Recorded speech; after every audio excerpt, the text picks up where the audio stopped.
Renfroe's White Christmas, also known as Renfroe's Christmas, was released in 1997. This is directed by Charles B. Pierce and it's written by Mary Catherine Glover, based on an original story by Robert Burch. And we have a cast including Nicholas Todd as Renfroe. We also have Daniel Glover, Aaron Bohl, Baily, Briggs, and various others. It sounded really sweet, but unfortunately it's not very enjoyable for a few reasons. Maybe as background company, if you just want something on in the background while you're doing other things, maybe Christmas activities like wrapping presents or something, it could be okay for that. But if you're looking for a sit-down film to become immersed in and enjoy, it doesn't really work very well. It's about a young boy who wants to have a white Christmas. And this is set in Louisiana in the 1930s. And yes, it does feel atmospheric. I'm not an expert on Louisiana in the 30s, but I do feel like I had been transported back in time. So that part of it, I guess, did work quite well.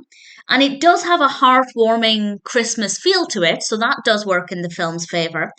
But the narrative isn't that great. It's not as well developed as it could have been. The concept is fine, but the execution's not that great, which I guess is one of the main reasons why I think it would be better for background company rather than a story to become fully immersed in. But unfortunately, the music's quite loud over the dialogue, which makes it really uncomfortable to listen to. The music itself is very nice. It's very pleasant. But when I'm trying to listen to the dialogue, it's a little bit irritating. Some of the camera work's not great. Some of the performances are... Well, I wouldn't say any of the performances are bad, but some of them are not brilliant. So there are just not really enough elements with this film for me to be able to say that I definitely recommend it.